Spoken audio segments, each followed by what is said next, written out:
जय श्री कृष्णा। राधे राधे।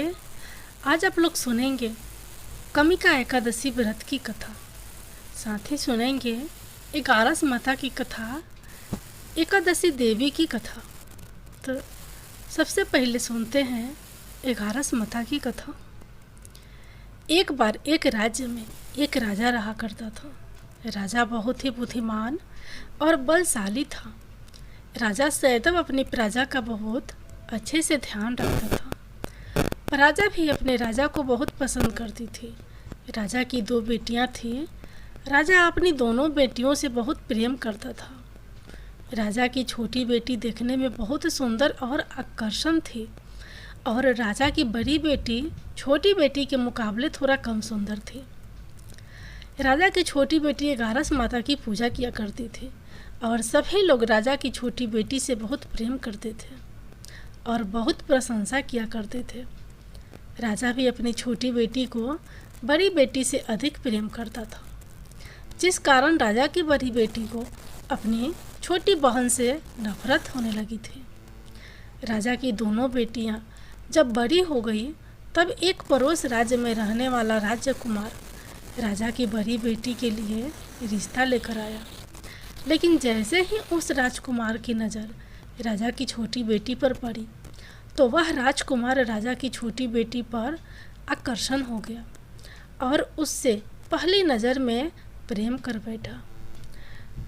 राजा उस राजकुमार ने राजा की बड़ी बेटी के साथ विवाह करने से मना कर दिया और उसने राजा से कहा कि मैं अपनी छोटी बेटी से विवाह करना चाहता हूँ, मैं आपकी छोटी बेटी से विवाह करना चाहता हूँ।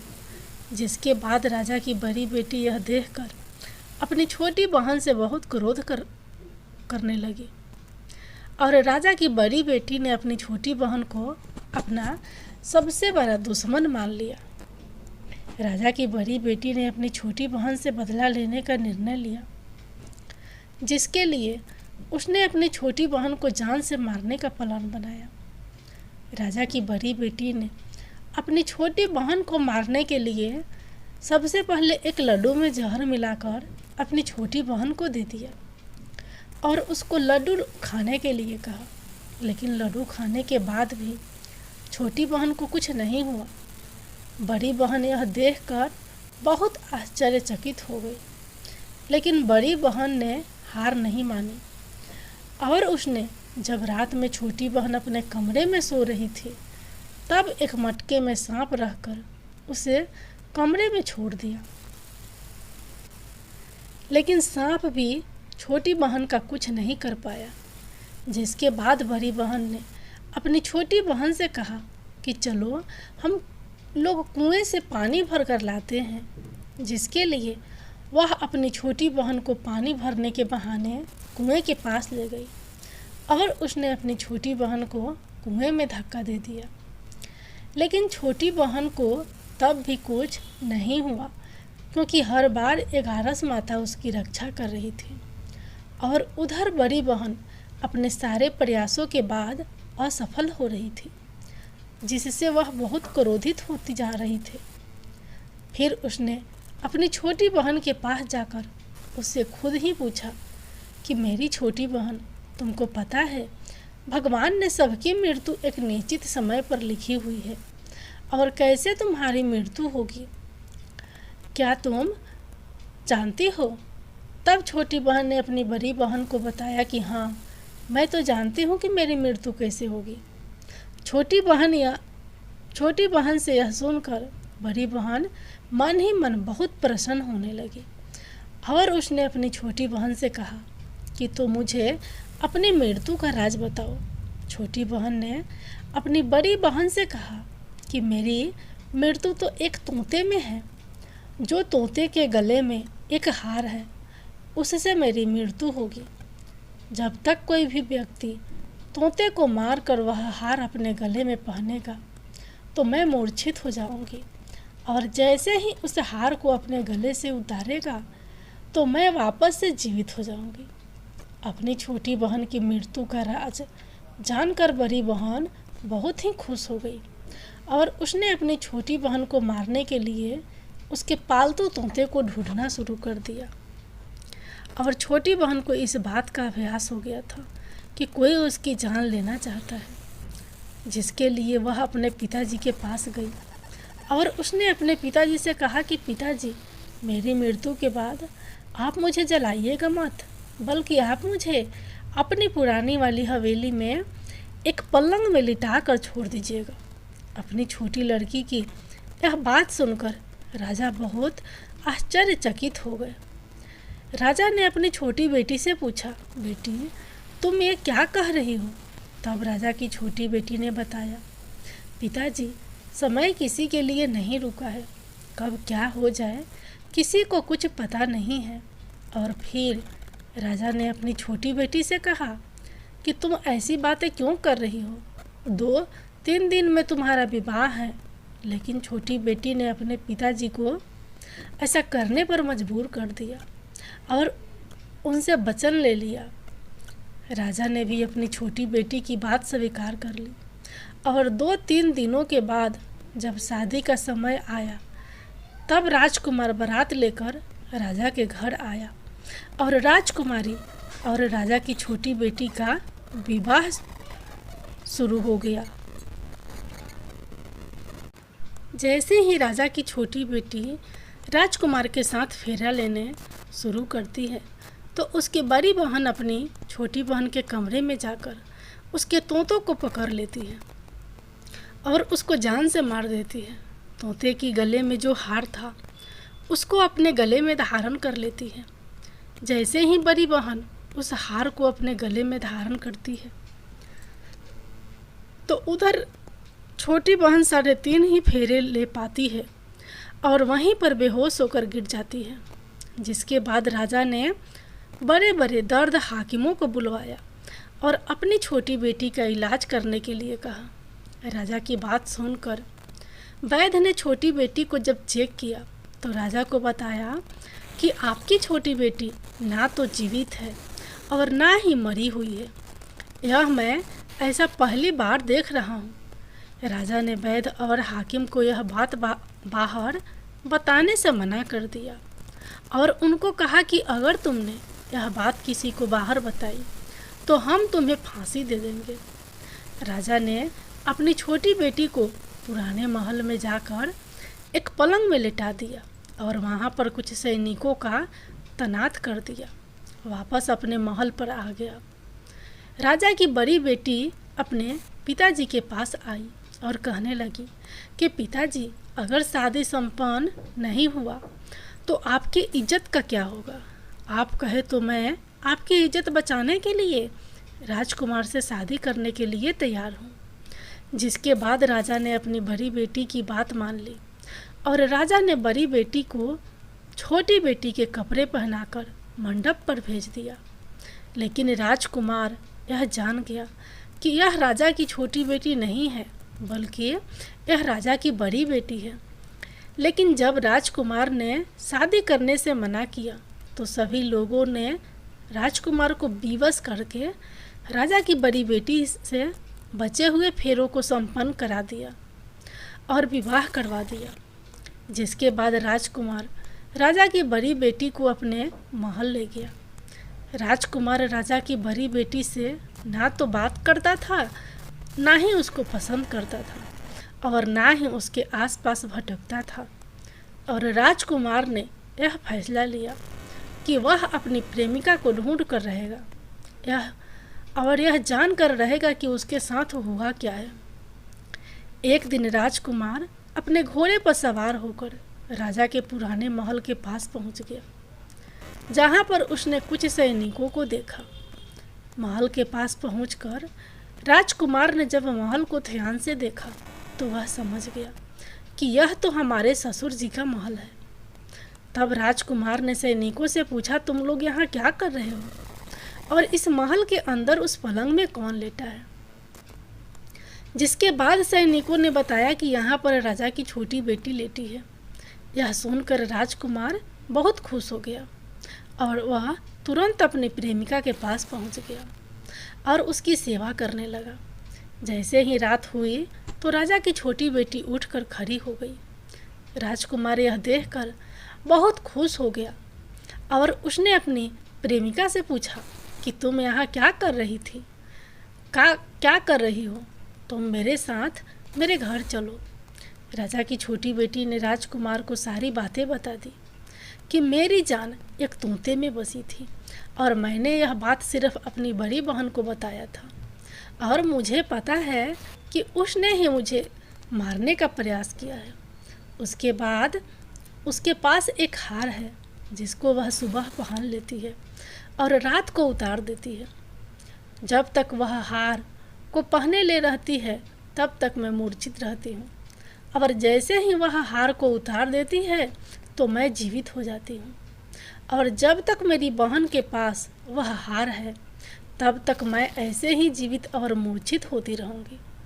अगर मेरी बहन के पास जो हार है वह मेरे हाथ में लग जाए तो मैं हमेशा के लिए जीवित हो जाऊँगी।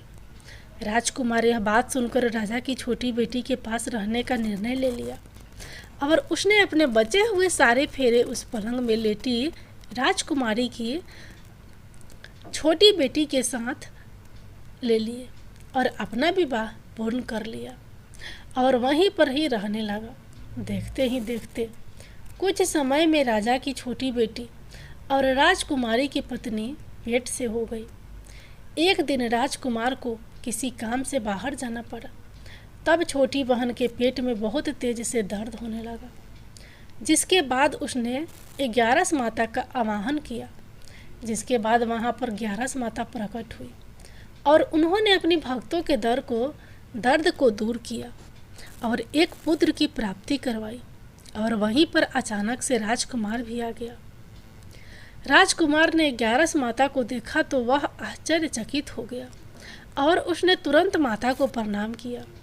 और 11 माता ने राजकुमार से कहा कि जब तुम्हारा पुत्र 5 वर्ष का हो जाए तो तुम अपनी पत्नी का हार लाकर इसके गले में डाल देना। और देखते ही देखते राजकुमार और राजा की छोटी बेटी का पुत्र 5 साल का हो जाता है। तो राजकुमार अपने बेटे से कहता है कि बेटा, मैं कुछ काम से बाहर जा रहा हूँ, तुम अपनी माता का ध्यान रखना। और वहाँ से चला जाता है।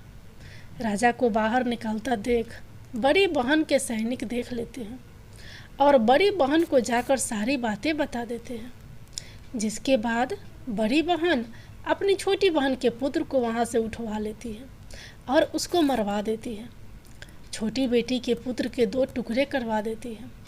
पहला टुकड़ा चक्की के पास छुपा देती है और दूसरा टुकड़ा अपनी पलंग के नीचे रख लेती है।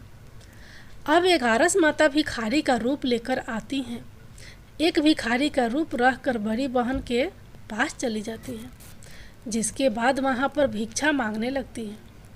बड़ी बहन अपने नौकरों से कहती है कि जाकर भिक्षा दे दे, लेकिन जैसे ही नौकर 11 माता को भिक्षा देने के लिए आते हैं तो माता उन्हें मना कर देती हैं और कहती हैं कि मैं तुम्हारी महारानी से ही भिक्षा लूँगी। जिसके बाद बड़ी बहन स्वयं ही भिक्षा देने के लिए माता के पास आती है। तब माता एक बिल्ली का रूप लेकर उसके कमरे में चली जाती है और वहाँ पर छोटी बेटी के पुत्र को 2 टुकड़े को आपस में जोड़ देती है और उसे जीवित कर देती है। उसे वहाँ से ले जाती है।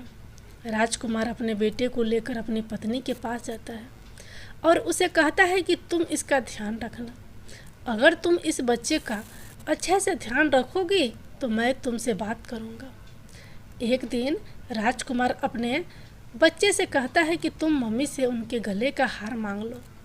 जिसके बाद राजकुमार का लड़का अपनी मम्मी के पास जाता है और कहता है कि मम्मी, मुझे तुम्हारा हार चाहिए जो तुमने गले में पहन रखा है। यह सुनकर पहले तो बड़ी बहन बहुत क्रोधित होती है, पर उसको यह याद आता है कि राजकुमार ने कहा था कि अगर मैं इस बच्चे का ध्यान अच्छे से रखूंगी तो वह मुझसे बात करेंगे। जिसके कारण वह हार को उस बच्चे को दे देती है और वह तुरंत हार को ले जाकर अपने पिताजी को दे देता है। और तभी राजकुमार अपने बेटे को लेकर वहाँ से जाने लगता है और अपनी पत्नी से कहता है कि तुम हमारे लिए खाना बना कर रखना, मैं शाम को आकर तुम्हारे साथ खाना खाऊंगा। और वह अपने बेटे को लेकर वहाँ से चला जाता है। जिसके बाद वह राजा के पास जाता है और उनको सारी बातें बता देता है। राजा अपनी बड़ी बेटी की यह करतूत सुनकर बहुत क्रोधित होते हैं और अपनी परवरिश पर ही दोष देने लगते हैं और राजकुमार को अपनी छोटी बेटी के साथ रहने के लिए आदेश देते हैं। 11 माता की जय हो।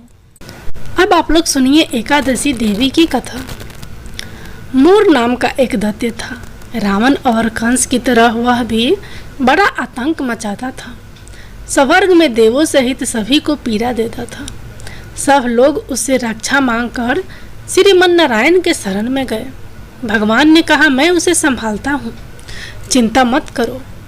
भगवान मूर के साथ युद्ध करने लगे, लेकिन अपनी सारी शारीरिक शक्ति लगाकर भी भगवान कुछ नहीं कर सके। भगवान को युद्ध के मैदान से पलायन करना पड़ा। वे हिमालय की एक गुफा में छिप गए। मूर भी उनका पीछा करते हुए वहां पहुंच गया। भगवान ने ध्यान करना शुरू किया और उनके मन से एक शक्ति उत्पन्न हुई। शक्ति उत्पन्न की, उनकी मानसिक शक्ति। इस शक्ति ने बाहर आकर मूर को अपनी तलवार से मार डाला। चूंकि यह देवी उनके मन भगवान की 11वीं इंद्रिय से निकली थी, इसलिए भगवान ने उन्हें एकादशी के नाम से पुकारा। एकादशी माता की उत्पत्ति का दिन उनके नाम से ही जाने जाने लगा। माता एकादशी के अंतिम चरण के दौरान उत्पन्न हुई थी। इसे जयंती कहते हैं और उन्होंने द्वादशी के पहले चरण के दौरान दैत्य को मार डाला था। इसे समृद्धि कहते हैं। भगवान ने घोषणा की कि एकादशी के दौरान देवी के इस महान कार्य के कारण पूरे जगत में कोई भी पाप नहीं रहेगा। लेकिन पाप तो पहले से ही है। जब उसने यह सुना, पाप पुरुष आश्चर्य की तलाश में इधर उधर भागने लगा। एकादशी के दौरान वह कहाँ रहेगा? वह जहाँ भी गया, सभी ने उसे आश्चर्य देने से इनकार कर दिया। अंत में अन्न यानी भोजन एकादशी के दौरान उसे आश्चर्य देने के लिए सहमत हुआ।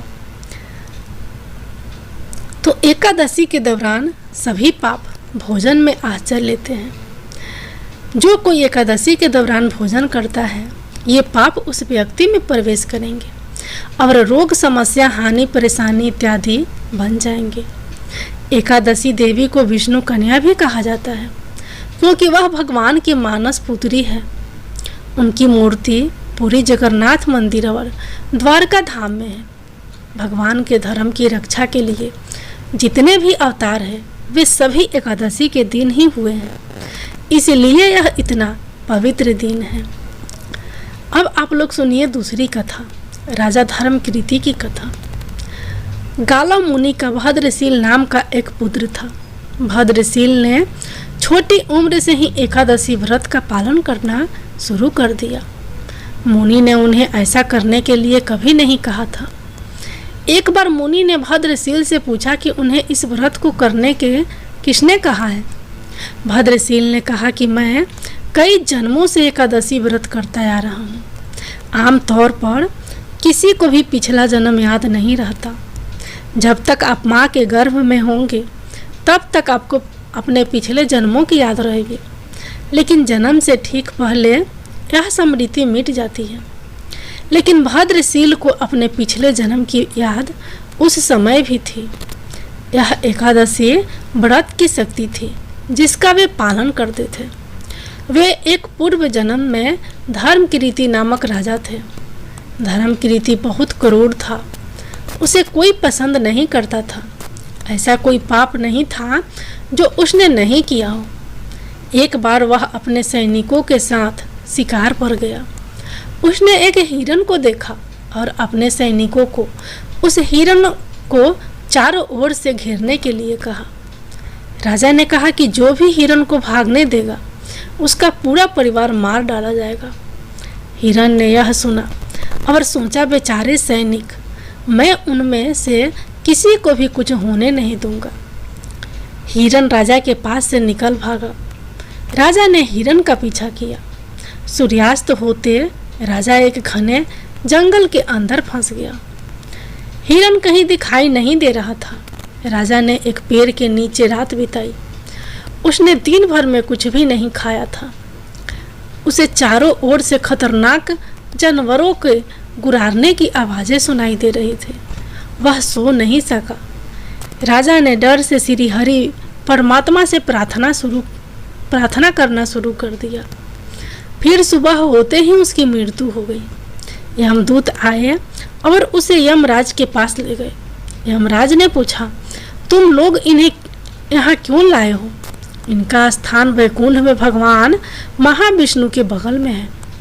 लेकिन राजन, यह तो महापापी है।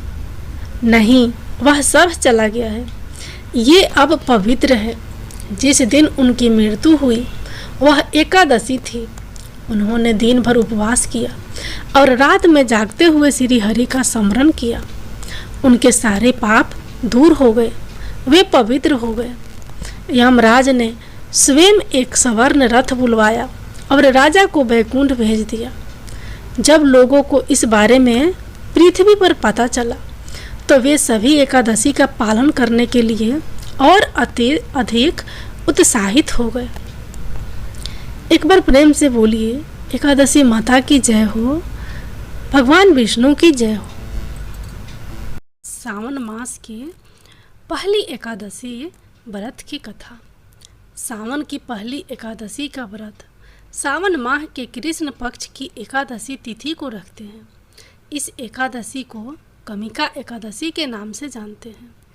यह चतुर्मास की दूसरी एकादशी होती है जिसमें भगवान विष्णु योग निद्रा में होते हैं। हालांकि श्री हरि के योग निद्रा में होने से पूजा में कोई बदलाव नहीं होता है। आप जिस प्रकार से एकादशी व्रत चतुर्मास के पहले रखते थे वैसे ही कमिका एकादशी का व्रत भी रखा जाएगा।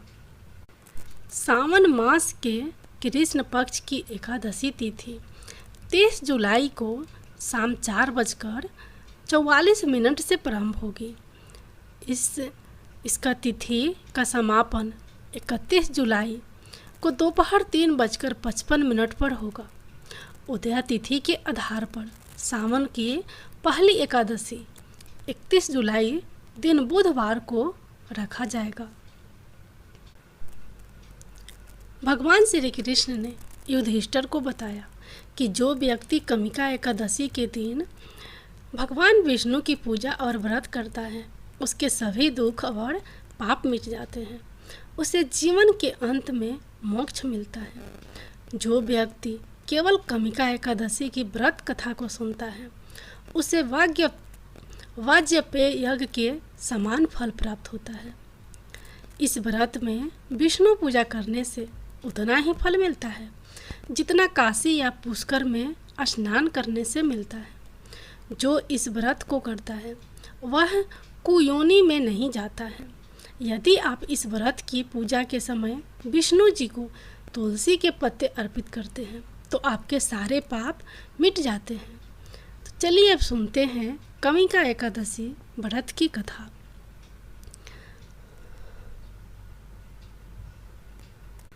अर्जुन ने कहा, हे प्रभु, मैंने आषाढ़ माह के शुक्ल पक्ष की देवशयनी एकादशी का सविस्तार वर्णन सुना।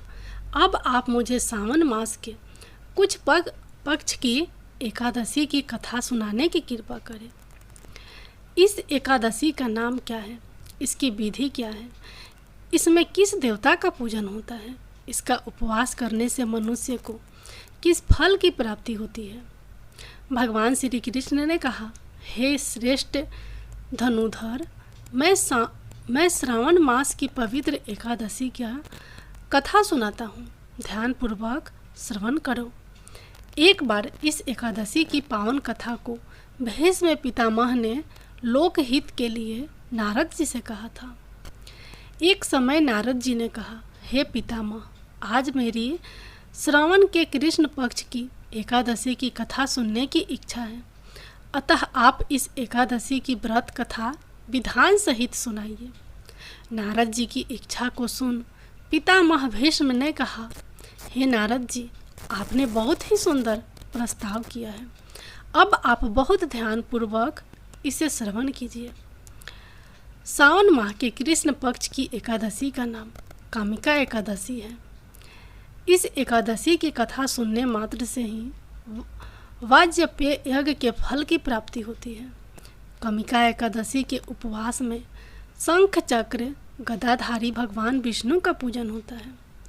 जो मनुष्य इस एकादशी को धूप दीप नैवेद्य आदि से भगवान विष्णु की पूजा करते हैं, उन्हें गंगा स्नान के फल से भी उत्तम फल की प्राप्ति होती है।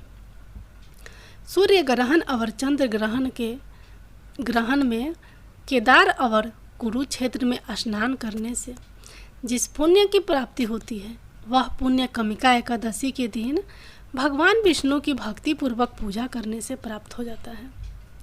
भगवान विष्णु की श्रावण माह में भक्ति पूर्वक पूजा करने का फल समुद्र और वन सहित पृथ्वी दान करने के फल से भी ज़्यादा होता है। व्यतिपात में गंडकी नदी में स्नान करने से जो फल प्राप्त होता है, वह फल भगवान की पूजा करने से मिल जाता है। संसार में भगवान की पूजा का फल सबसे ज़्यादा है, अतः भक्ति भगवान की पूजा न बन सके तो सावन माह के कृष्ण पक्ष की कामिका एकादशी का उपवास करना चाहिए। आभूषणों से युक्त बछड़ा सहित गौ दान करने से जो फल प्राप्त होता है, वह फल कामिका एकादशी के उपवास से मिल जाता है। जो उत्तम द्विज सावन माह के कृष्ण पक्ष की कामिका एकादशी का उपवास करते हैं तथा भगवान विष्णु का पूजन करते हैं, उनसे सभी देवनाग किन्नर पितृ आदि की पूजा हो जाती है। इसलिए पाप से डरने वाले व्यक्तियों को विधि विधान सहित इस उपवास को करना चाहिए। संसार सागर तथा पापों में फंसे हुए मनुष्यों को इनसे मुक्ति के लिए कामिका एकादशी का व्रत करना चाहिए। कामिका एकादशी के उपवास से भी पाप नष्ट हो जाते हैं। संसार में इससे अधिक पापों को नष्ट करने वाला कोई और उपाय नहीं है। हे नारद जी, स्वयं भगवान ने अपने मुख से कहा है कि मनुष्यों को अध्यात्म विद्या से जो फल प्राप्त होता है, उससे अधिक फल कामिका एकादशी का व्रत करने से मिल जाता है। इस उपवास के करने से मनुष्य को न यमराज के दर्शन होते हैं और न ही नरक के कष्ट भोगने पड़ते हैं। वह स्वर्ग का अधिकारी बन जाता है। जो मनुष्य इस दिन तुलसी दल से भक्ति पूर्वक भगवान विष्णु का पूजन करते हैं, वे इस संसार सागर में रहते हुए भी इस प्रकार अलग रहते हैं जिस प्रकार कमल पुष्प जल में रहता हुआ भी जल से अलग रहता है। तुलसी दल से भगवान श्री हरि का पूजन करने का फल एक बार स्वर्ण और 4 बार चांदी के दान के फल के बराबर है। भगवान विष्णु रत्न मोती मणि आदि आभूषणों की अपेक्षा तुलसी दल से अधिक प्रसन्न होते हैं। जो मनुष्य प्रभु का तुलसी दल से पूजन करते हैं, उनके सभी पाप नष्ट हो जाते हैं। हे नारद जी, मैं भगवान की अति प्रिय श्री तुलसी जी को प्रणाम करता हूँ। तुलसी जी के दर्शन मात्र से मनुष्य के सभी पाप नष्ट हो जाते हैं और शरीर के स्पर्श मात्र से मनुष्य पवित्र हो जाता है। तुलसी जी को जल से स्नान कराने से मनुष्य की सभी यम यातनाएं नष्ट हो जाती है। जो मनुष्य तुलसी जी को भक्तिपूर्वक भगवान के श्री चरण कमलों में अर्पित करता है, उसे मुक्ति मिलती है।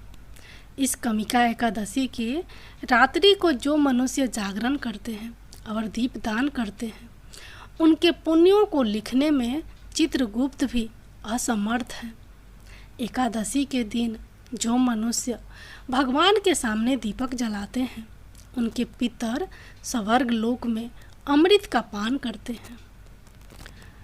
भगवान के सामने जो मनुष्य घी या तिल के तेल का दीपक जलाते हैं, उनको सूर्य लोक में भी सहस्त्रों दीपक का प्रकाश मिलता है।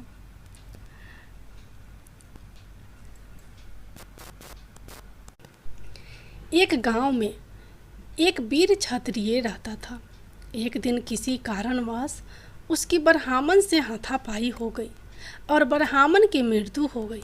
अपने हाथों मरे गए ब्राह्मण की क्रिया उस क्षत्रिय ने करनी चाहिए, परंतु पंडितों ने उसे क्रिया में शामिल होने से मना कर दिया। ब्राह्मणों ने बताया कि तुम पर ब्रह्म हत्या का दोष है, पहले प्रायश्चित कर इस पाप से मुक्त हो, तब हम तुम्हारे घर भोजन करेंगे। इस पर क्षत्रिय ने पूछा कि इस पाप से मुक्त होने के क्या उपाय हैं।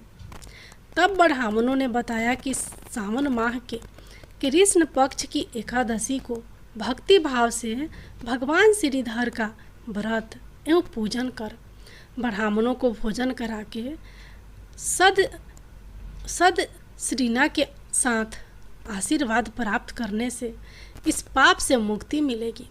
पंडितों के बताए हुए तरीके पर व्रत कराने वाली रात में भगवान श्रीधर ने क्षत्रिय को दर्शन देकर कहा कि तुम्हें ब्रह्म हत्या के पाप से मुक्ति मिल गई है।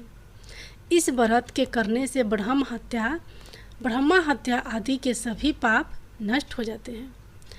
इस लोक में सुख भोग कर प्राणी अंत में विष्णु लोक को जाते हैं। इस कमिका एकादशी के महात्मा के श्रवण व पठन से मनुष्य स्वर्ग लोक को प्राप्त करते हैं। जय श्री हरि, जय विष्णु भगवान, जय माता लक्ष्मी। अब आप लोग सुनिए तुलसी माता की कथा। तुलसी पूर्व जन्म में एक लड़की थी जिसका नाम बिंदा था। राक्षस कुल में जन्मी यह बच्ची बचपन से ही भगवान विष्णु की भक्ति थी। जब वह बड़ी हुई तो उनका विवाह राक्षस कुल में ही दानवराज जलंधर से संपन्न हुआ। राक्षस जलंधर समुद्र से उत्पन्न हुआ था। बिंदा बड़ी ही पतिव्रता स्त्री थी, सदा अपने पति की सेवा किया करती थी। एक बार देवताओं और दानवों में युद्ध हुआ। जब जलंधर युद्ध पर जाने लगे तो बिंदा ने कहा, स्वामी आप युद्ध पर जा रहे हैं, आप जब तक युद्ध में रहेंगे मैं पूजा में बैठकर आपके जीत के लिए अनुष्ठान करूंगी। जब तक आप नहीं लौट आते मैं अपना संकल्प नहीं छोड़ूंगी। जलंधर तो युद्ध में चला गया और बिंदा व्रत का संकल्प लेकर पूजा में बैठ गई। उसके व्रत के प्रभाव से देवता भी जलंधर को न हरा सके। सारे देवता जब हारने लगे तो विष्णु जी के पास पहुँचे और सभी ने भगवान से प्रार्थना की। भगवान बोले, बिरिंदा मेरी परम भक्त है, मैं उससे छल नहीं कर सकता। इस पर देवता बोले कि भगवान दूसरा कोई उपाय हो तो बताएं, लेकिन हमारी मदद जरूर करें। इस पर भगवान विष्णु ने जलंधर का रूप धरा और बिरिंदा के महल में पहुंच गए। बिरिंदा ने जैसे ही अपने पति को देखा तो तुरंत पूजा से उठ गई और उनके चरणों को छू लिया। इधर बिरिंदा का संकल्प टूटा, उधर युद्ध में देवताओं ने जलंधर को मार दिया और उसका सिर काट कर अलग कर दिया। जलंधर का कटा हुआ सिर जब महल में आ गिरा तो बिरिंदा ने आश्चर्य से भगवान की ओर देखा, जिन्होंने जलंधर का रूप रख रखा था। इस पर भगवान विष्णु अपने रूप में आ गए, पर कुछ बोल ना सके। बिरिंदा ने कुपित होकर भगवान को श्राप दे दिया कि वे पत्थर के हो जाए। इसके चलते भगवान तुरंत पत्थर के हो गए।